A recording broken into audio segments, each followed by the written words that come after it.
Jennifer McKenzie, K-12 District Teacher Librarian in Sayusa School District. Hello, I'm Amy Page. I get to be District Librarian in Eugene School District, and we are here. Check that out. Woo! Yes, we're with the whales today. And look who is with us. Hi, I'm Carrie Newell. This is Coda, my whale dog. Coda. Hello, Coda. Coda. Whales? Good. Yes? Yes? Are you excited? Are you excited? Yes? Yes. Oh, I know. Awesome. Oh my goodness, so cool. Okay. You get to go on inside and we're gonna see some cool things inside her Come on, museum. come and join us. All right, so we are inside and Miss Carrie's gonna tell us a little bit about herself and her beautiful museum. Hi, all. Great to have you in my museum. So, I'm a marine biologist. I work with gray whales. I've worked with gray whales since 1992, long time. It's really cool because we have these summer resident whales. I have them all named. They come right up to the boat at times and they're so amazing. Coda and the whales love each other. I'll have to tell you some stories about that in just a little bit. We're gonna go look at Boiler Bay. We're going to do a really fun trip here in just a couple minutes. We're going to head down the cliff and we're going to see the boiler at Boiler Bay. What happened in the early 1900s is that a ship crashed and one of its two steam boilers washed ashore, and this is huge. And as we go to Boiler Bay, we're gonna see the spray zone critters and then the high zone critters, the mid zone, and then the low zone critters. And each zone has unique organisms. So in the spray zone, we're gonna see tiny, tiny little periwinkles. And then we'll see what's called a finger limpet. We are actually in the spray zone right now. You see these itsy bitsy tiny little snails, they're called periwinkles. And that's typical of the spray zone habitat. So we have big waves coming over these rocks during high tide.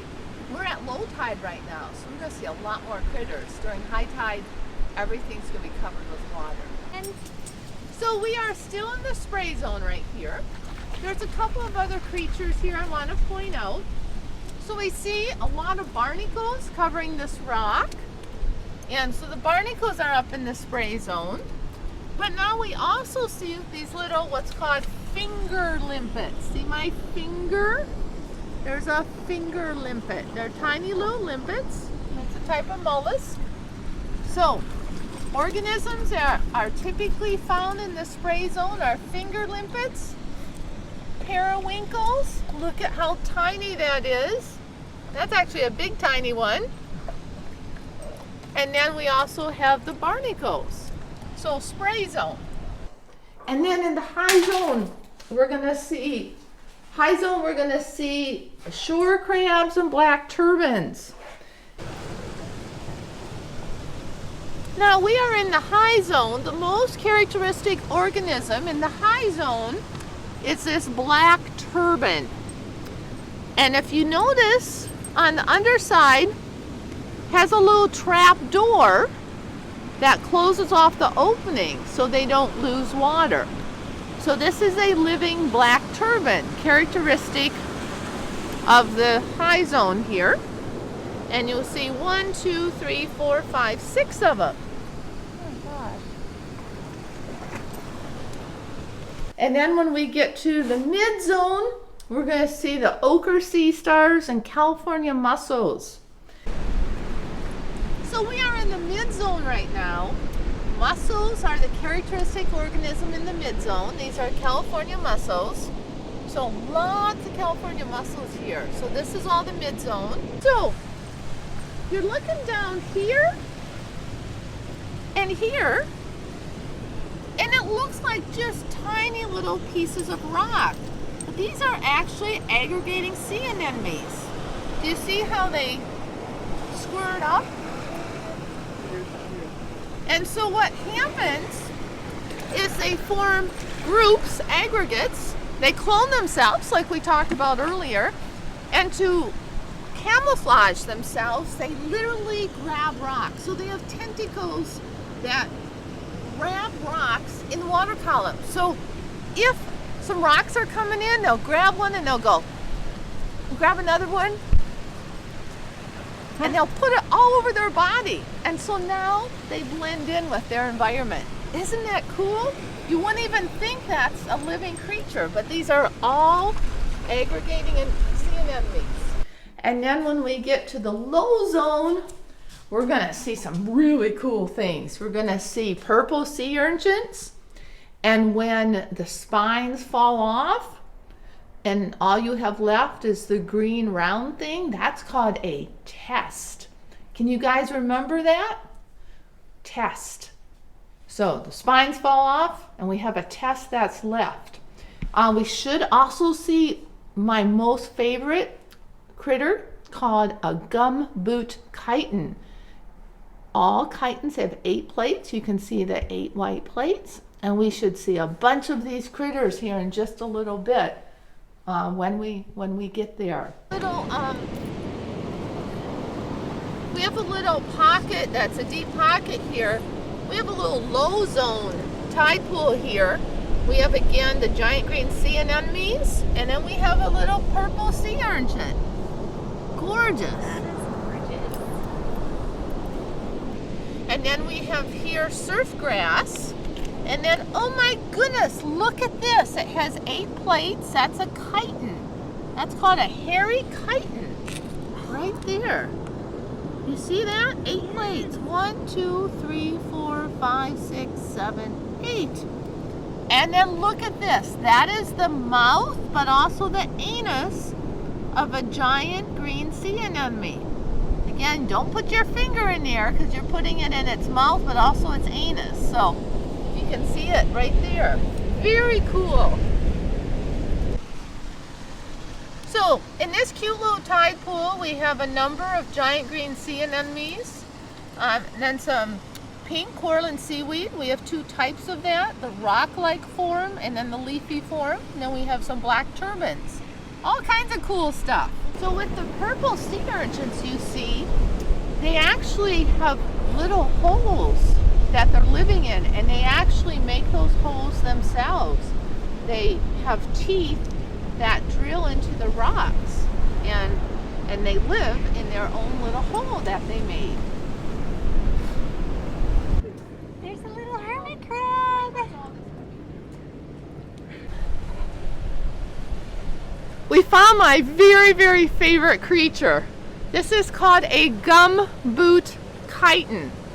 Here is its mouth, there's its foot, and it rolls up like in a ball to protect itself, and it's soft, and it feels like velvet. And it's related to snails, but it's so cool. Isn't that awesome? It has 8 plates. 8 plates that are embedded in its mantle tissue. Okay, remember the boiler that Miss Carrie told us about beginning when we were in her museum? That's it. Low tide. It's been here since the early 1900s. Okay, let's go see some more. Here's a lined shore crab, you guys. Look at that. We just looked out. Moving for us. This is so cool. And there's another one right there. I don't know if you can see that one. Side, but this is a lined shore crab. It looks pretty cool. These are what are called cnidarians. I know it's kind of a hard word. Cnidarians. They have stinging cells. They have 2 different forms. They have a polyp. And I want you kids act like a polyp.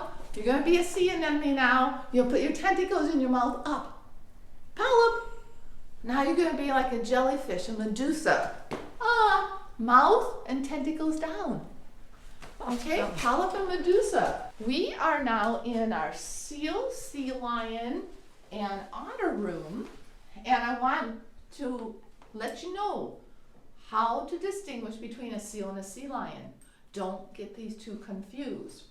If it's a seal, they have holes behind their eyes. Seals have holes behind their eyes. They have short front flippers. They have nails at the tip. They cannot put their rear flippers underneath their body. They just do a banana profile. They kind of do like a caterpillar crawl. Whereas if it's a sea lion, they have ear flaps. You see that ear flap right there? They have ear flaps. And then they have nails a third of the way down, and they scratch themselves. They can put their rear flippers underneath their body and kind of walk on all four. If I was a sea lion, I can walk on all four. And they're typically darker in color, whereas seals are lighter in color. And there's other differences, but those are the main ones. But today, we're going to see seals in just a little bit. Okay, we're coming up upon the harbor seals. I want you to look for that hole behind the eye. That's the ear. They have short front flippers, nails at the tip, and they propel themselves with their rear flippers. Many times they do a little banana profile, head up, tail up. We see a baby on the right. That baby was born last May. And pretty big size right now, but not quite as big as the adults. They're always looking at us. Look it. Oh, now I'm playing hide and seek. Pregnant one. Oh, Look at how fat cute. female. She's pregnant. See the one that has a big fat belly? That's a pregnant one. Oh. Huge belly. Do you see her? Yes. One right in the middle. Oh, this one right here. Oh my goodness. She's ready to pop. She is. There's the little baby. Then we're going to see California sea lions. Now, one more thing about California sea lion. You see the forehead here. Now, with a California sea lion, when they're 5 years or less, they have no forehead. It's just straight. But the older they get, the bigger their forehead gets. And so this one, by the size of his forehead, he's about 8. Some of the big ones we'll see today that have huge foreheads. In California sea lions, the females look at the forehead of the males, and the bigger the forehead, it's like, I like your forehead.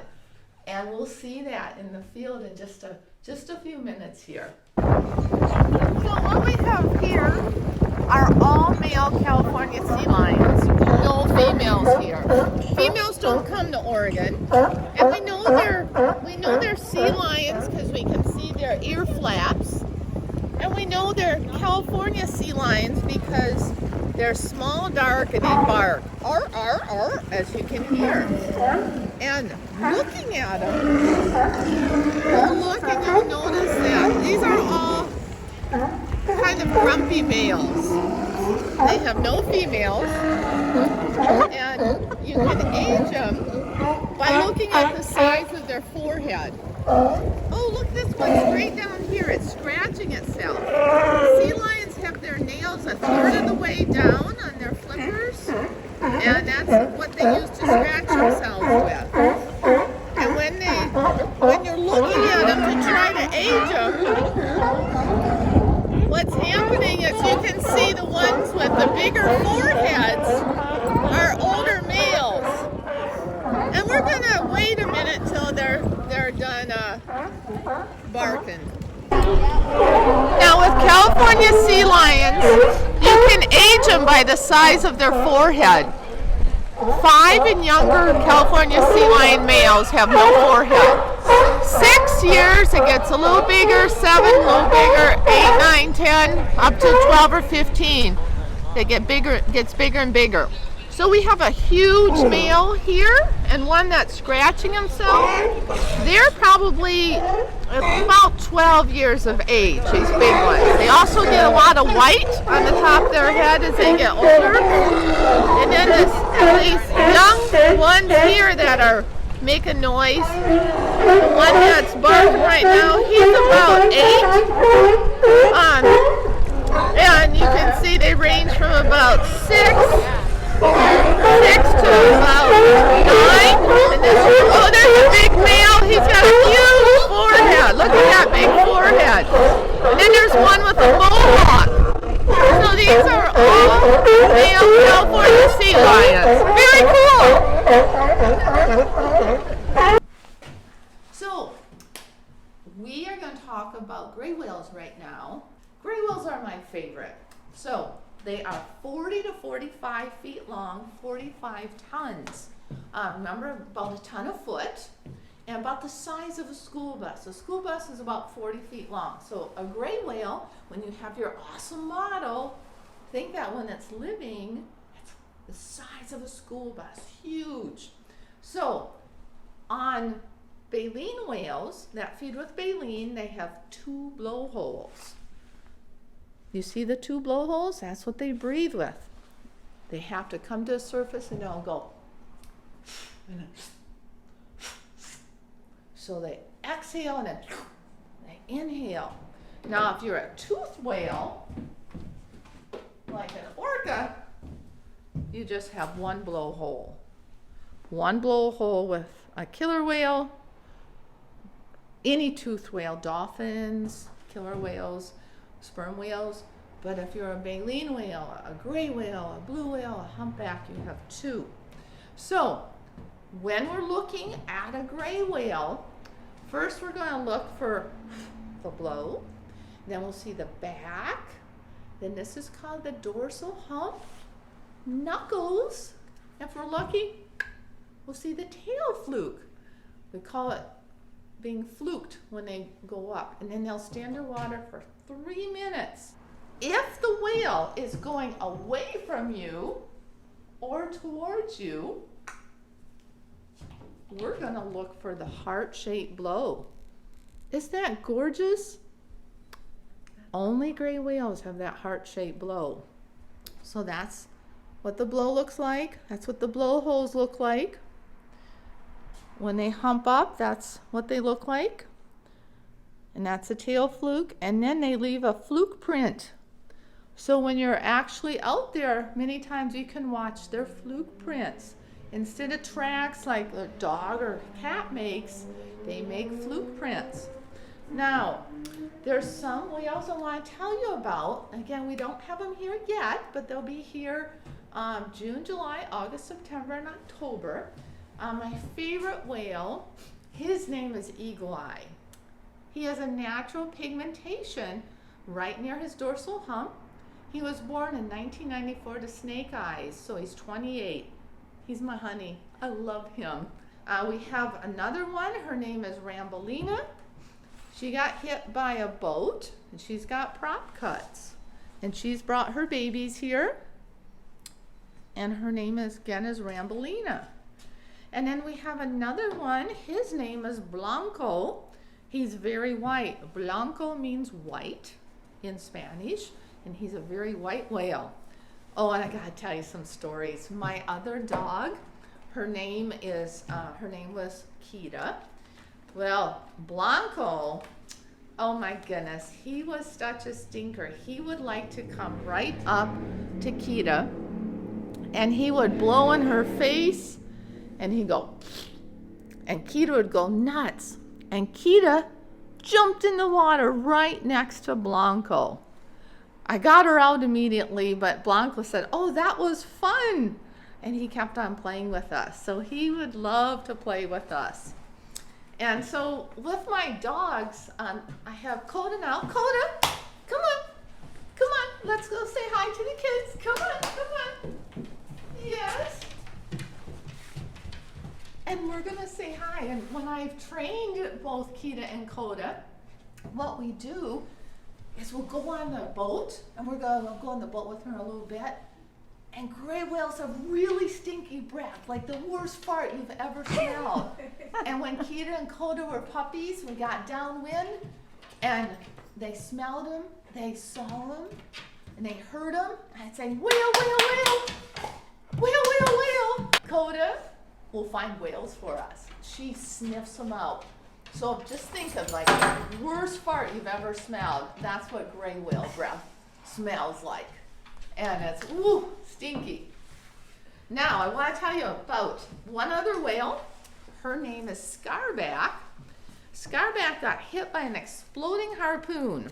So what happened in the mid-1980s is a harpoon came and blew out a huge chunk of blubber, and orange whale lice are living in it. Not true lice, they actually help the whale. They eat the dead skin.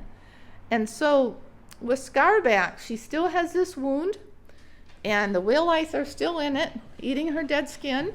She came last summer and she had a baby with her. And so she has a baby about every 3 years, and she'll bring it here.